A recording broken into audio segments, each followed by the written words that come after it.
excited that we have a great founder. I was just speaking to him joining us today. This is Anish Nangare. He's a dynamic Penn State student, revolutionizing technology, art, and business. As founder of Sage Art since July 2021, he's been leveraging AI to transform digital art and providing a personalized, affordable buying experience and supporting artists' careers. During his engineering internship this summer at DigiLock, Anish integrated enterprise technology into smart lock solutions, gaining expertise in building management systems and biometrics. Anish's commitment to scientific literacy was evident as a business marketing consultant at the Science Paradox, focusing on digital transformation and expanded leadership there. As digital marketing manager at Ponzel, Anish led teams, managed campaigns, developed websites, and generated substantial leads, gaining insights into digital marketing and effective management. Anish's journey seamlessly integrates art, tech, and business, inspiring the next generation. And we're excited to hear his insights today. Thank you for that, Brittany. Welcome everyone to this talk. And first of all, I'd like to start by asking you all, how many of you guys want to be a millionaire with a show of hands? Okay. How many of you guys want to be a billionaire with a show of hands? A bit higher? Okay. Now that we've confirmed I'm talking to the right audience, I want to say I do not have all the answers. but what I do have is a journey to share with you guys, which may give you some insights on the road we're all trying to walk collectively. So I'm the founder of Sage Art, Hidden Voices, Unique Creations. That's what we represent. We've built an ecosystem, a platform for digital artists to merchandise their artworks into various different products. The clicker stopped working, that's nice. So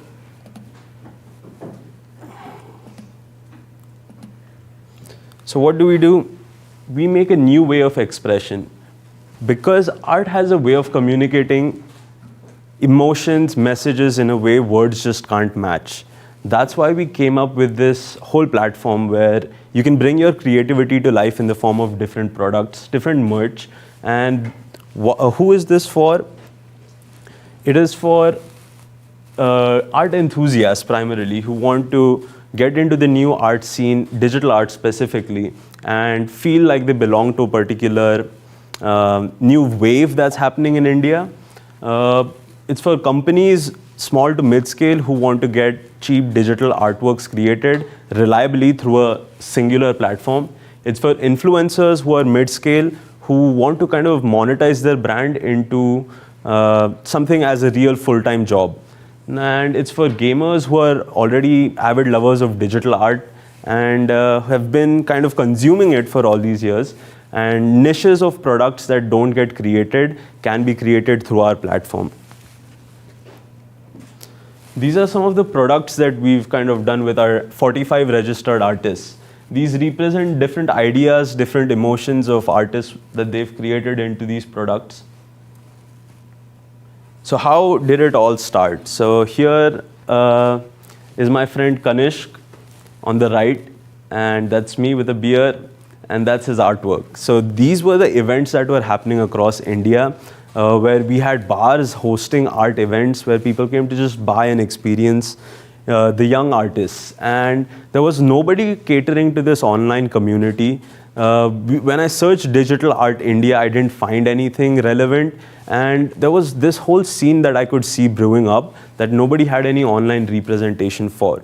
And more on that, I had a very close friend, and he was a digital artist, but didn't come from a very well-off family. And he was always struggling to make ends meet because he was the eldest. And I saw him go in a very mentally bad space because he was doing a job he just hated. And as an artist, if you can't express yourself through your art, it becomes very suffocating. And that's why I decided that I'm going to change this. I was not from an art background. I pretty much didn't know what digital artists do. But looking at this friend, I decided to help him out by building a business. Now, before we get to Sage, let's start a little behind. Where did entrepreneurship begin for me? So there was a there was Cheetos back in India that used to come with these gifts which you could kind of assemble into memorabilia. And that really fascinated me, and I wanted to buy Cheetos. And this one time my mom asked me to go get milk, and she gave me a 100 rupee note. The milk was like 10 rupees. And with the remaining 90, I bought a bunch of Cheetos. So my mom was not very happy about it. I got a bit of a beating, but I was like, okay, how do I get these Cheetos without, the consequences? So then I was at this village trip and I saw a bunch of sugarcane on the side of a truck that was just hanging. And I was like, I went to the driver and asked, can I just grab it? He said, yeah, sure. It's just, there's a bunch of sugarcane on the truck. So I grabbed as much as I could, came back to Pune and cut it up and sold it on the street. That was my first intro to entrepreneurship. There was a need for what I wanted. There was a problem that I needed to solve. And I saw an opportunity to solve it by doing whatever I could. And I don't know how much money I made. I can't give you the revenue numbers on that, but it was enough to buy, I think, around 10, 15 more Cheetos. So that was a win at that time. Where did I go from here? So after graduating 10th grade, which is like middle school in India, I was free. I had a whole summer to myself, didn't have anything to do. So I decided to kind of go see what opportunities were there in my dad's company. And I ended up there with this catalog of home furniture products. It was from this company called New Home, based in Malaysia. And we saw that there was this new platform coming up, Pepperfry. How many of you guys know Pepperfry? Okay, so for those who don't, it's basically like an Amazon specifically for furniture that started in India. And what they do specially is assemble the furniture for you. So it's like very anti-IKEA. And you booked it online, they came to you, assembled it, and yeah, that's pretty much their business model. And what I realized here is their prices were pretty high. Whatever they were sourcing from, they couldn't match what the local vendors in stores were providing. So then when I saw this catalog with prices that were just like so cheap because it's from Malaysia, which is a big furniture manufacturing hub, I decided to get these products to India. So how did I do that? My father was at the time importing a lot of office furniture through a Eurosteel company into India. And all these containers were coming in maybe like twice a week, once in 2 weeks. So I figured he could give me some space in those containers and I could fill it up with this sort of stuff and get it to India. And that's exactly what I did. I asked them for an advance of 30 days, got a bunch of products from India to India from Malaysia. And these are some of the products we did. These kinds of sofas, this rack. This is in my house back in India. And then these like TV cabinets. And what we achieved, what we saw was Pepperfry was pushing these products a lot more than we could on our own personal website.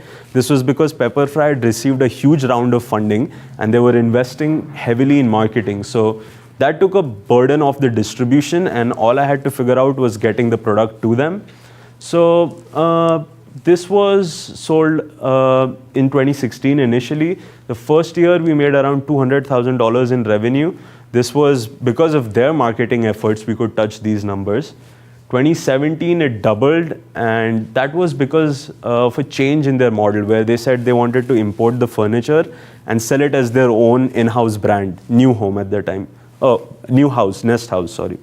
And that increased further when their home brands were cheaper and started selling a lot more. And this is where things got interesting, 2019. So around that time, we had a discussion with Pepperfry, and they said they were going to get a huge benefit if they could import multiple vendors through one person as an importer.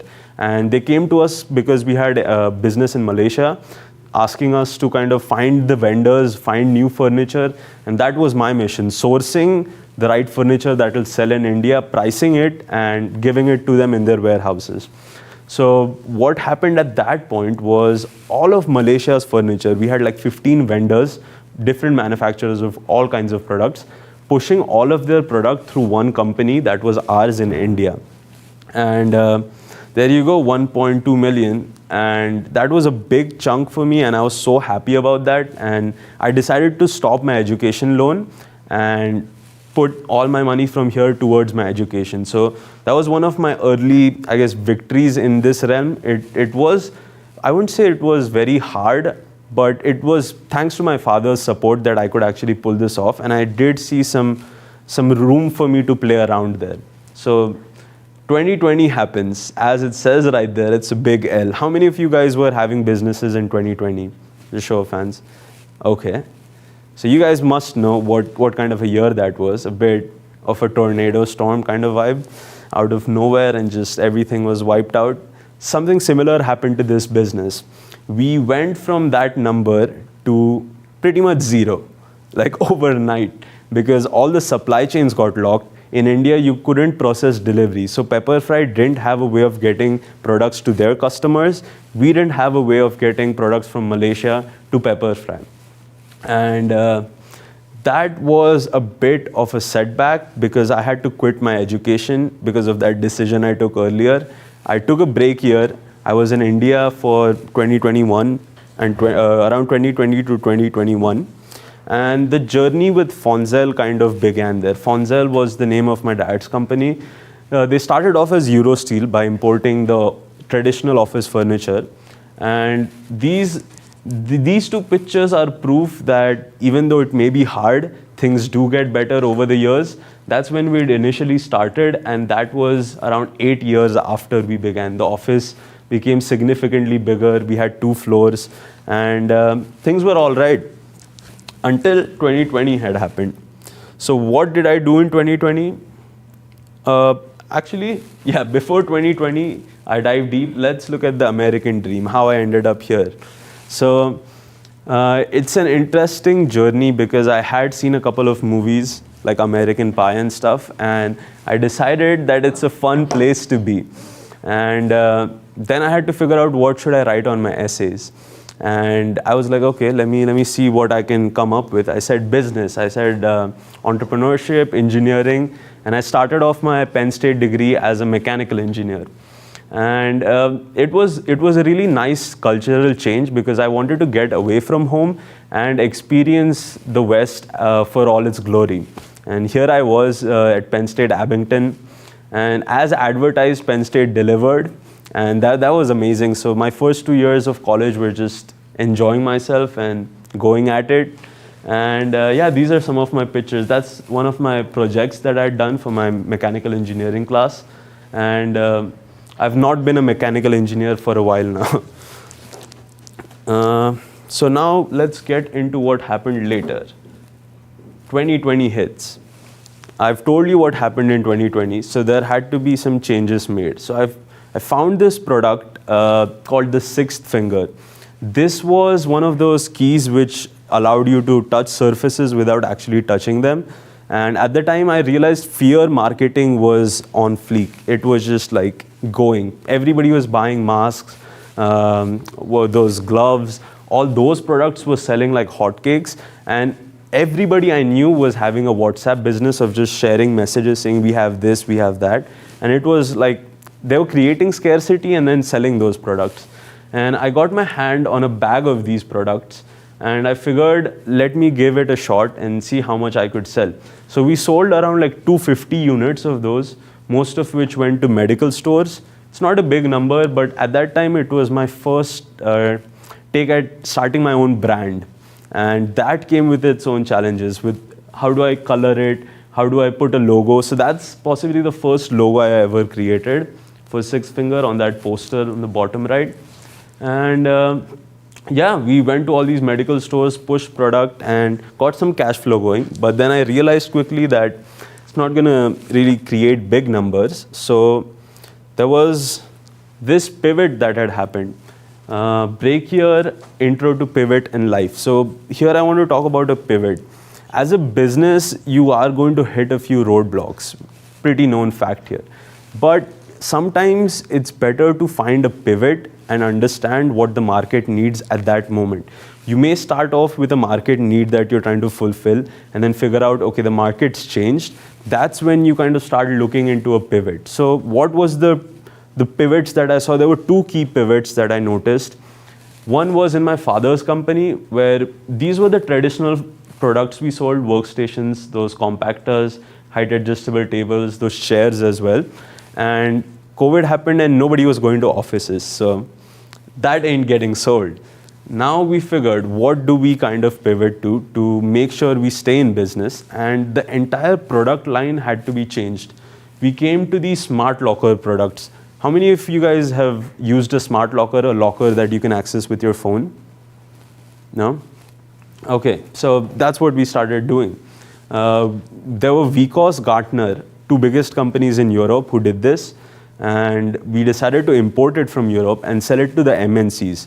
Now, the way we did this was a B2B marketing campaign that I was heading as the digital marketing manager. We figured that this isn't a product that we can sell to any corporate client in India. It had to be the top tier. So we made a list of all the multinational companies, reached out to the executives on LinkedIn, and we saw a good lead funnel getting grown, because the way this product kind of enabled hybrid working was you didn't need a standard locker in your offices.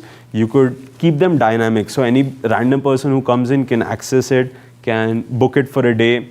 And that saved company costs and space. And we decided to kind of make our own smart lockers later. Probably like 2 years ago, we started investing because these were too expensive to sell in the Indian market. The second pivot here was with the older Pepperfry business. So Pepperfry couldn't push inventory.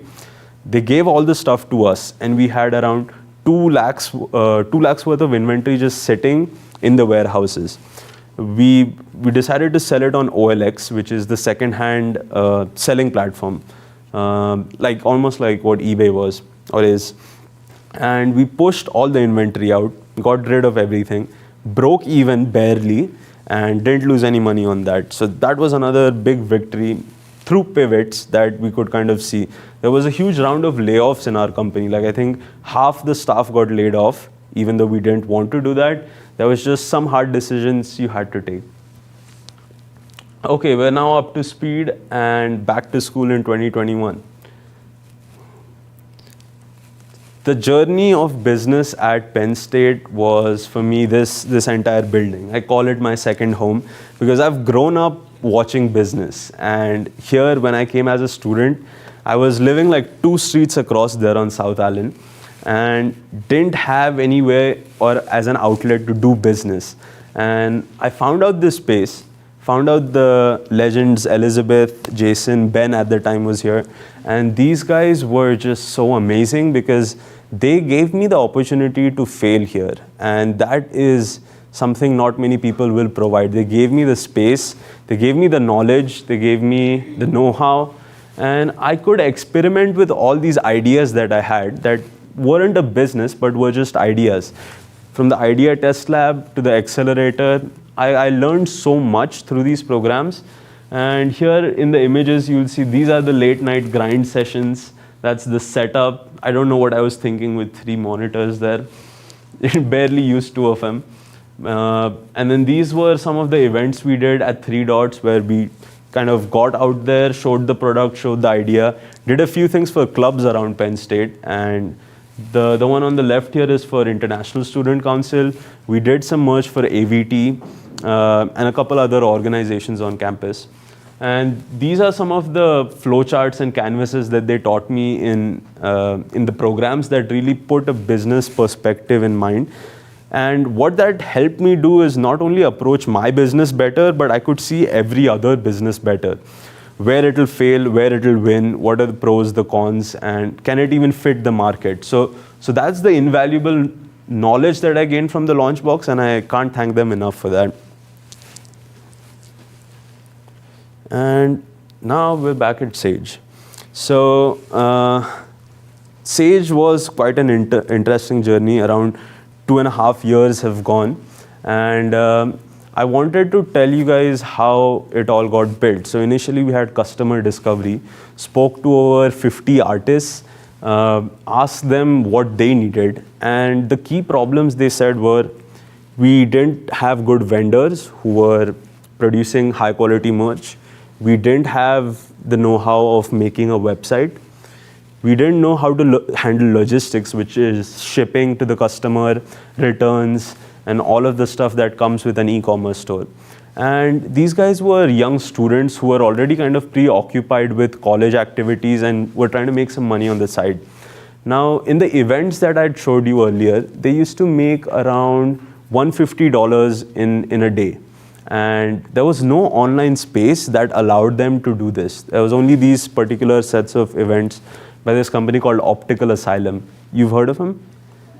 Pretty known in India in the art scene. And what they did was gathered these artists, put a bunch of advertisements out, and people came and bought art. But what we did for them is gave them an online space to do exactly that, which was to come here, solve those 3 key problems. And one mistake we did here was ignoring the customer. So even though we had 2 sides of a customer, we had the artist, we had the buyers, we didn't put enough focus on the customer's journey. We thought about the artist very thoroughly.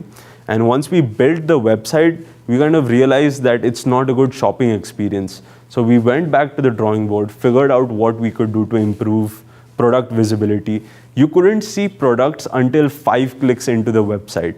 That's how bad it was. For context, you need at least 2 to 3 clicks to get to a product, but we were at 5, and we realized we needed to change that, made those changes, saw some good conversions from that. But I'll get into the mistakes later because I specialize in that. And key challenges for Sage. Building a brand, artist acquisition and product creation, content, social media, expanding product horizons, AI integrations, growth of revenue. So let me get into these challenges step by step. And if I'm going to ask you guys if you have any suggestions to solve these, and put your hand up and maybe participate. Building a brand, where do you guys think it starts? What is building a brand? Yeah? People that know you or your brand. Uh-huh. Or your business. Solid. Yeah. Yeah, I mean, it's getting the word out, getting to be known, associated with some feeling, some property, or like some aspiration for that matter. And that's exactly what it is. And what people don't realize about building a brand is it's not what you build, it's what is perceived. And that shift in understanding how to build a brand is what kind of gave me an insight into what I'm actually trying to do. I'm not selling art or just getting artists on a platform. I'm building a brand for artists as an umbrella. And that change in perspective made me think about it differently. Second was artist acquisition and product creation.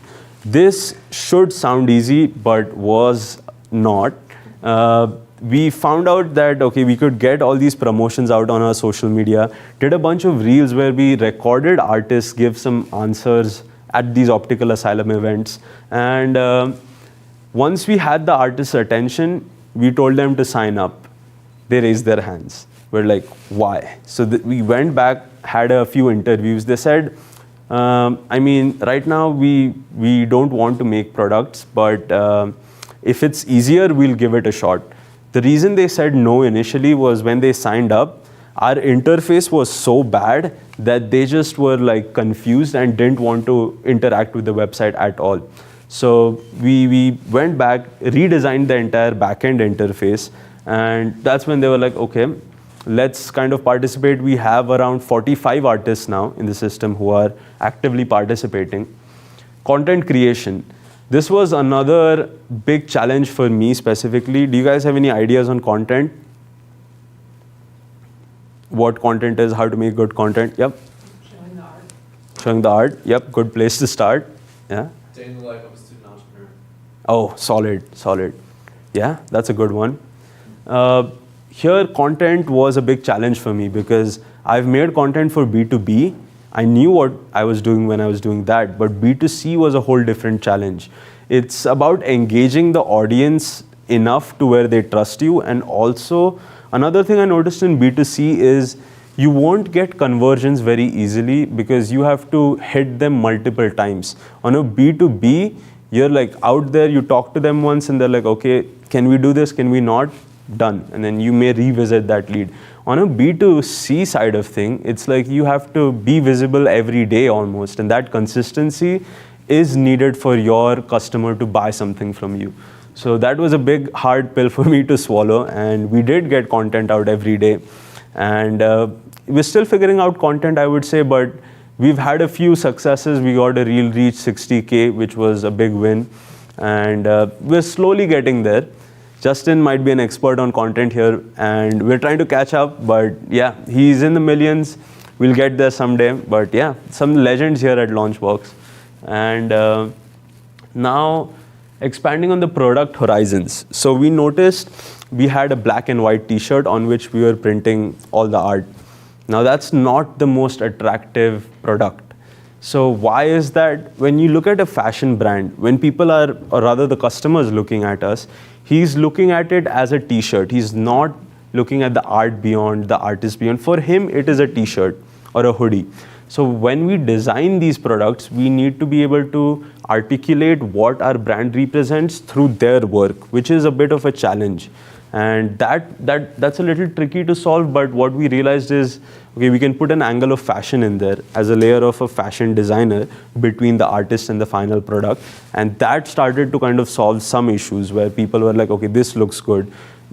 Previously, just slapping the art on a t-shirt was not good. So then removing a background. Simple things like that had to be done research on to figure out what's fashionable and what's just art on a t-shirt. So yeah, and integrations and innovation in the space through the website. So a part that I didn't talk much about was Sage's AI side of things. So freedom of expression, where does that come from? I can't expect you all to make perfect artworks, but you guys have ideas. That's why you're all important. Every one of us has an element of creativity that is so unique to us that it deserves to be expressed. And here's where the AI comes in. So AI enables you to kind of put your ideas in a prompt and create artworks. Prompt is probably not the best way to go about creating art, but right now that's what we have. The innovation comes in when we figure out how we can communicate with AI better, and design communication is a lot more harder compared to, I guess, maybe writing an essay, which is a little more straightforward. So that's the area we're trying to innovate in. Any of you have used Canva before? What were the challenges involved in Canva, in using Canva? Anything that you noticed could have been better? Yeah. Removing the background of something to make it like a .png image. Okay. Anything else? Most of the assets are like locked behind the premium paywall. Fair. What else? Anything else? So why I asked you this was, we had Photoshop, which was just not beginner friendly at all. And then we had Canva come in. Canva said, okay, anybody can use this to make graphics, but then didn't give you the detailing freedom of what Photoshop did. And then now we're at this crossroad of AI and design, where the AI can make whatever you want, can make those changes, but nobody's built a system that kind of takes both those problems into account and gives you the freedom to design. So that is the problem we're trying to solve with our AI, and it's something in the works. Growth of revenue. Any company needs revenue. That's bottom line. No pun intended there. But for us to reach a bigger revenue and scale, we've decided to now next go with influencer marketing, but we're doing it a little differently. We aren't just shelling out cash. What we've decided to do is work with influencers to create their designs for their brands. And we're giving them free designs because we can do that with AI. And seeing those interactions unfold are pretty interesting. We've had some good successes with a fitness influencer. Now we're reaching out to art influencers. So that's something that's being worked on as we solve these key problems. Now, let's get to this special part. Lessons from my mistakes. So I want to say every entrepreneur has a superpower. The reason I say this is you have to be really good at one particular thing to be successful as an entrepreneur. And some might be in content, some might be in understanding a community.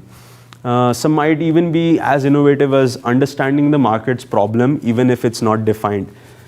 My superpower is I am not afraid of making mistakes, and I make a lot of them. And I learned from them and I figure out what needs to change. And that's why I'm very proud of these mistakes and I don't shy away from making them.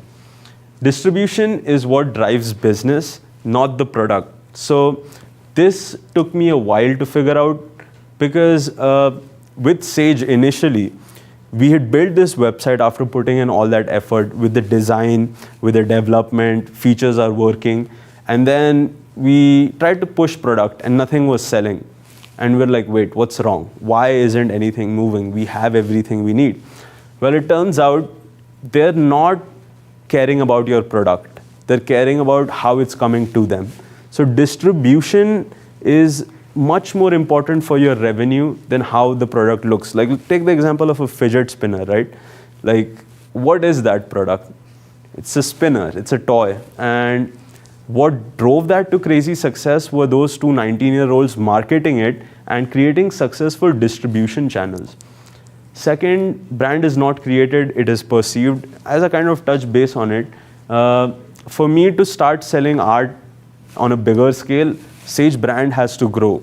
And we got a good success from the fans of the artist, but getting unknown people to buy Sage was a bit of a challenge. We're still kind of figuring it out, but yeah, that's the second mistake that I made. Third is solve a problem that you're deeply passionate about and one in which you have expertise. So I am very passionate about this, but I did not have much expertise. Took me about 2 years to even figure out what this industry looks like and how art actually gets made with these people. And that research was needed just to come up to speed with what I was trying to build. The fourth lesson is build a product that can scale for future needs. So why is this important? I feel this is critical for anybody who wants to have a multi-million-dollar business. You can have a quick job shop kind of a thing and MVP out. And if the MVP cannot scale, when people ask for more things, more features, more whatever it is that your business might need, you're going to need to scale. You're going to need to develop faster. And if the product is not fit to grow, you're going to hit a roadblock. So just to give you some context on why I say this, we built Sage on a WordPress website. Are you guys familiar with a WordPress website?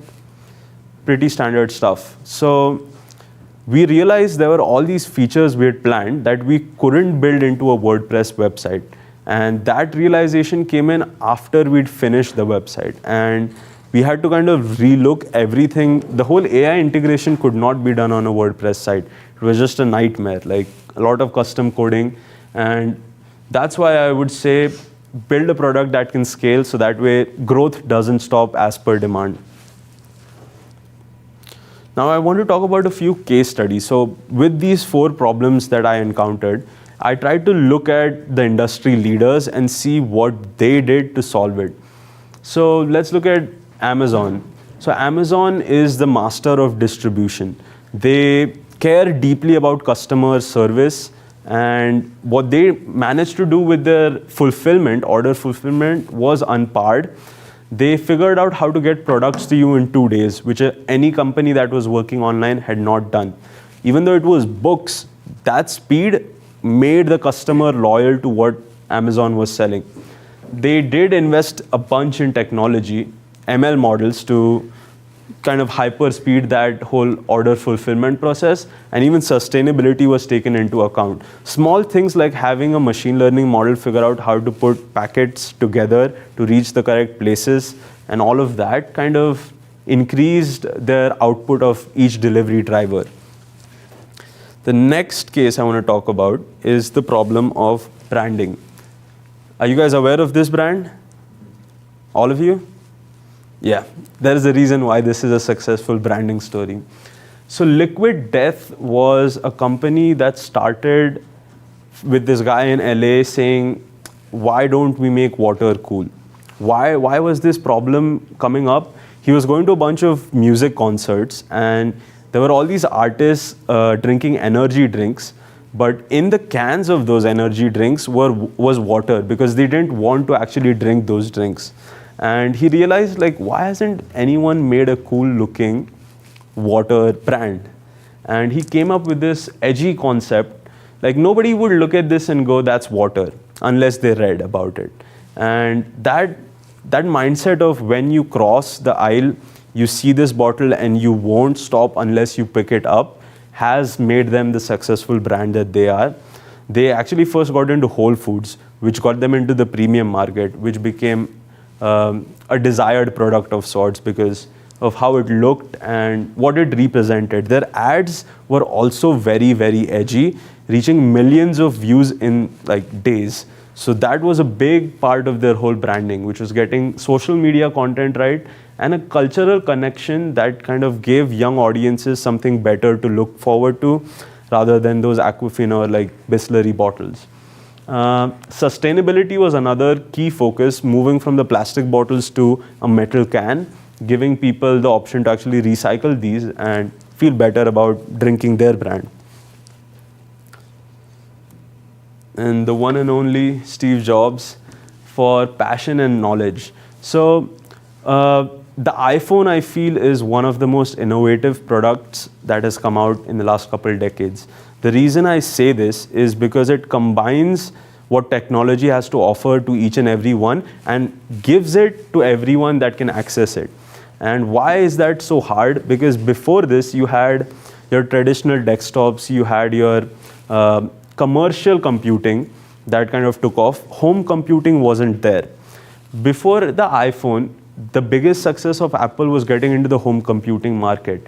And there, I think he could kind of understand building a customer tech that truly resonated with a customer, which he kind of incorporated into a phone later on. The user interface was so innovative at the time that you could touch it. There were touch phones, but not as good of an experience. The single screen, like single scroll kind of a mechanism, that was also super unique because the other phones had menus and things that you had to go find. It's like if you give a grandma an iPhone, she will probably figure it out. So that's a victory for him. And strong brand loyalty. Apple had been much of a cult, I would say, in the initial days. Big on evangelism as a business concept. And these guys had made a following such that anything Apple would come out with, the people who could afford it would buy it. And that led into the buy-in of the Apple iPhone. Initial years weren't as big, but as soon as they hit the third iPhone, it was just skyrocketing. It was the phone to have at that time.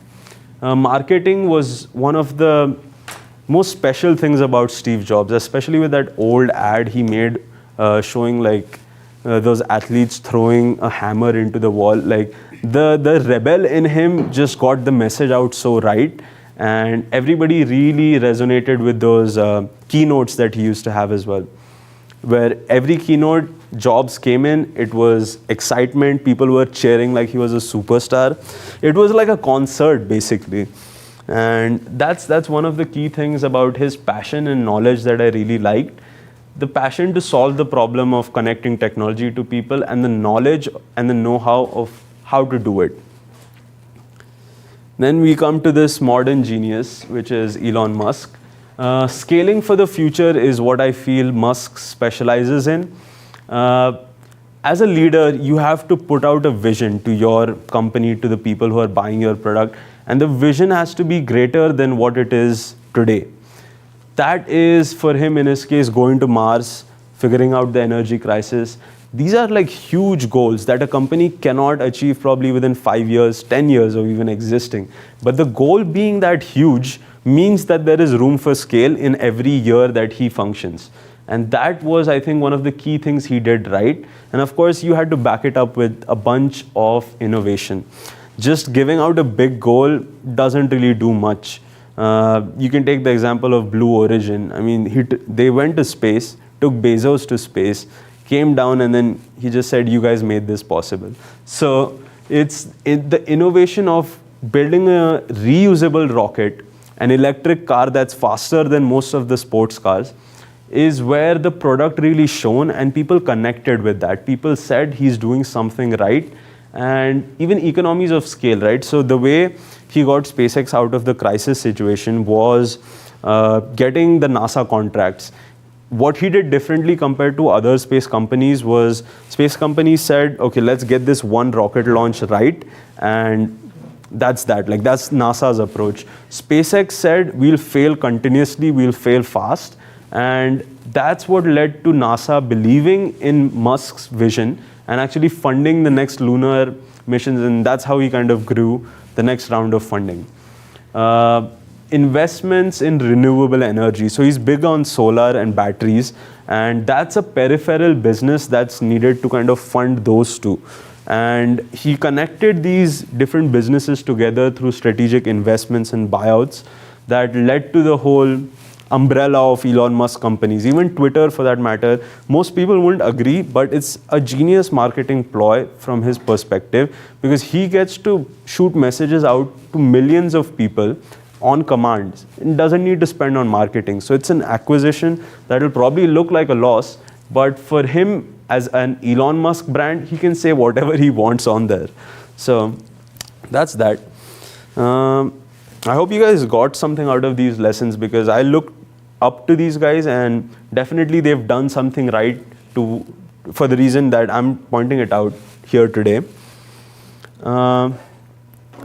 Oh wow, this is going to be nice. So, analogies that describe entrepreneurship. So, of the years that I've been involved in this whole journey, there are some things that really stuck out to me, and I'm trying to put them in 3 analogies, and let's see how this goes.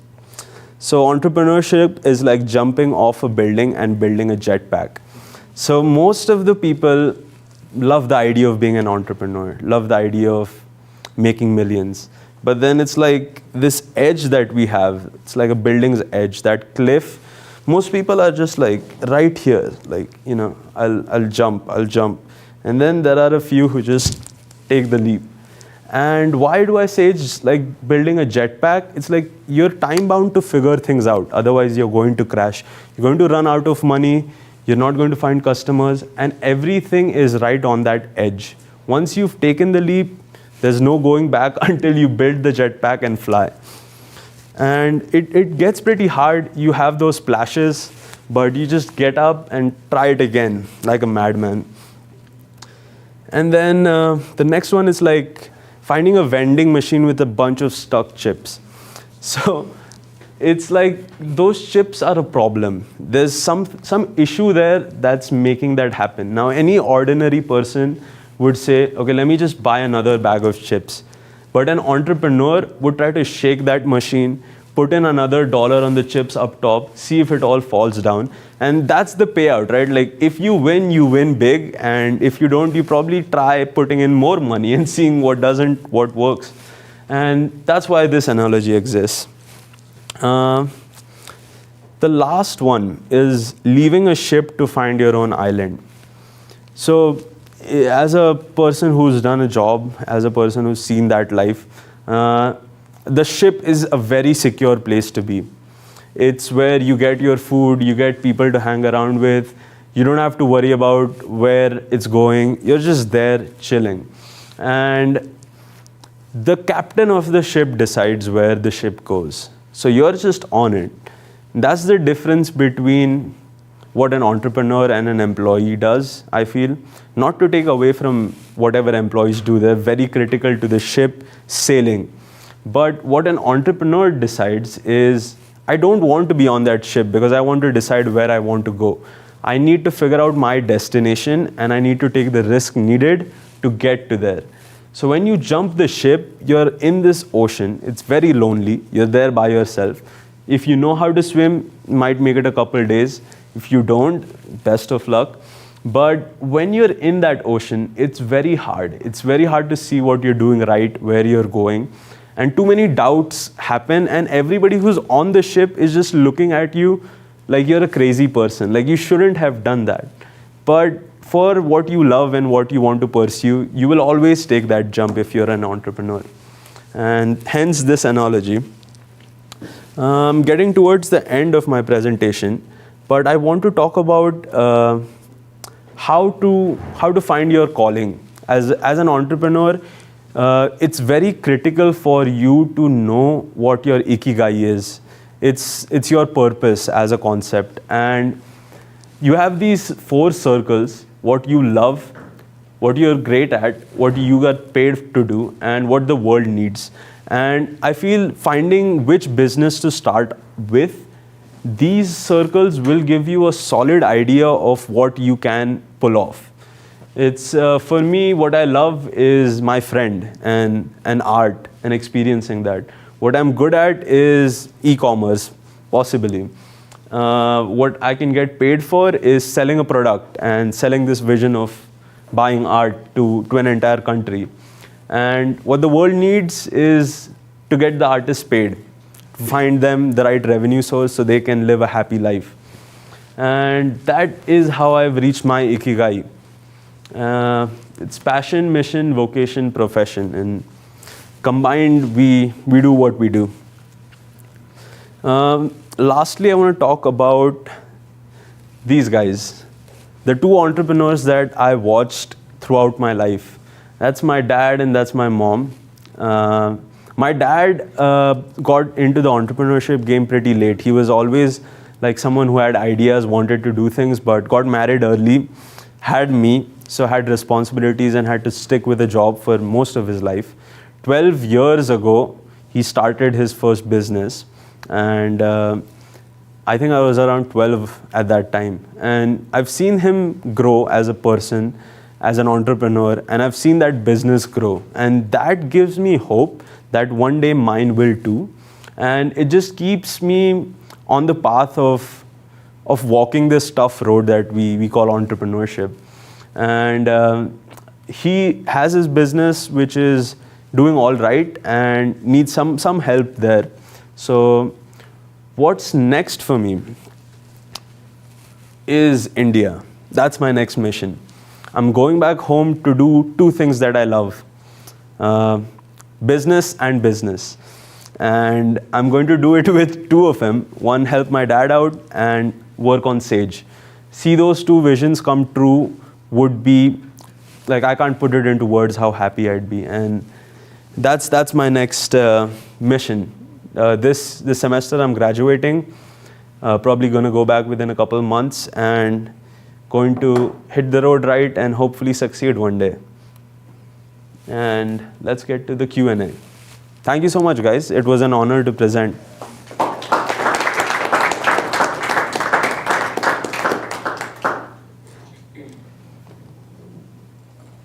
Yeah? Okay, if any audience questions, I'm going to bring the microphone just so our people online can also hear you. Okay. Sounds good.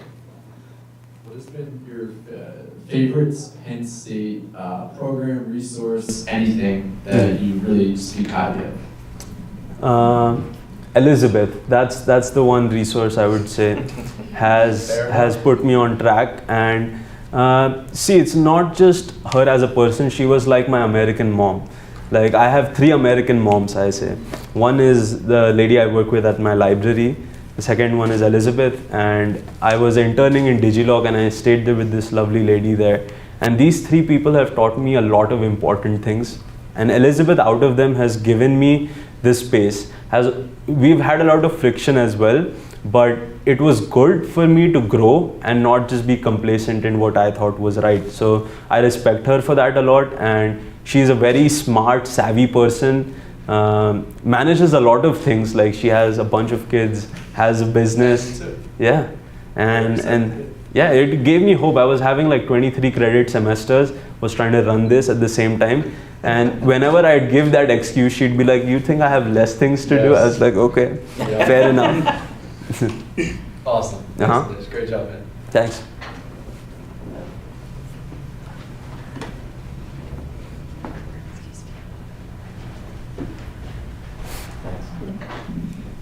Appreciate your very thoughtful macro, giving people confidence to just start, right? And don't be afraid to fail.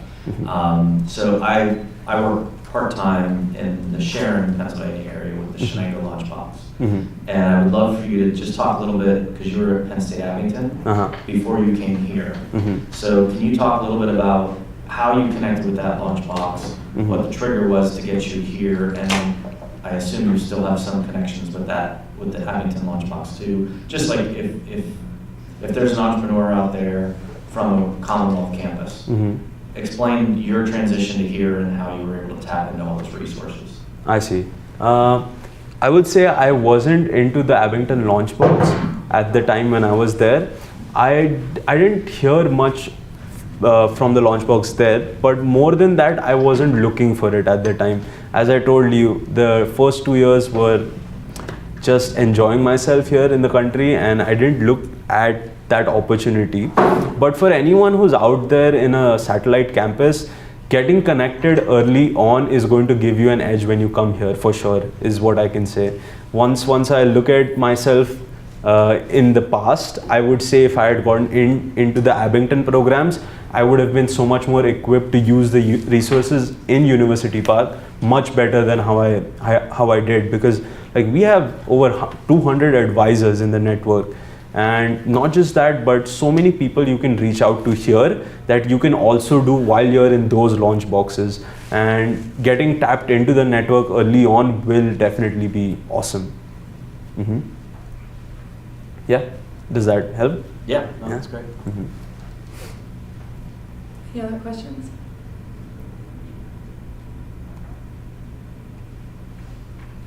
Any questions online? Okay, awesome. Well, thank you so much guys for listening to the story. It was a special day for me because before I go, I want to say I had dreamt of a day of giving like a talk in my college days, and this dream was fulfilled today. And I was very emotional yesterday because I'd planned on this happening, and this was my last semester and nothing had happened up to this point. And when I got a mail from him, I was like, okay, wow, this is actually happening. I get an hour to tell the story that I've lived. And yeah, it was just an honor to be here, guys. Thank you.